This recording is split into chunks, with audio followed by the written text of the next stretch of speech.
যে রংপুর বিভাগ বৈষম্যের শিকার, এবং আমরা জানি তিস্তা মহাপরিকল্পনা বাস্তবায়ন হলে অনেকটা বৈষম্য কমবে। আপনারা কি আপনাদের নির্বাচনী ইশতেহারে তিস্তা মহাপরিকল্পনা বাস্তবায়নের কথা যুক্ত করবেন কিনা এটা আমরা জানতে চাই। ধন্যবাদ।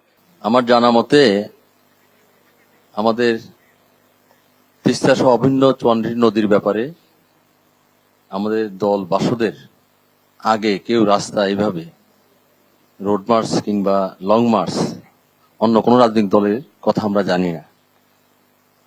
2006 সাল থেকে বিশেষ করে ব্রহ্মপুত্র নদীর উজানে যখন ভারত বাদ দেওয়ার পরিকল্পনা করেছিল, আমরা ঢাকা থেকে 7 দিন ধরে এই হেঁটে আমরা সেই লং মার্চ করেছিলাম।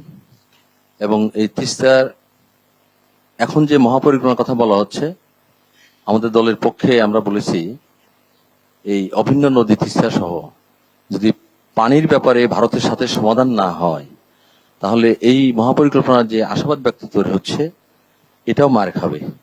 কারণ পানি না থাকলে তাহলে মধ্যপ্রাচ্যও এরকম পরিকল্পনা নিয়ে একটা করতে পারে। কিন্তু যেহেতু এই নদীর উজানে ভারত পানি প্রত্যাহার করে তাদের ইচ্ছা মতো এটা ব্যবহার করছে, এই বিষয়ে অতীতের কোন সরকার যেইভাবে দ্বিপাক্ষিক হোক কিংবা আন্তর্জাতিক আদালতে এই দাবি উত্থাপন করে মামলা দায়েরের সুযোগ আছে, কিন্তু কোন সরকারই ওই পর্যন্ত বা জনগণের এই চাওয়া পাওয়ার দিকে তারা আমরা মনে করি যে যা প্রয়োজনীয় পদক্ষেপ নেওয়া দরকার ছিল তা নেয়নি।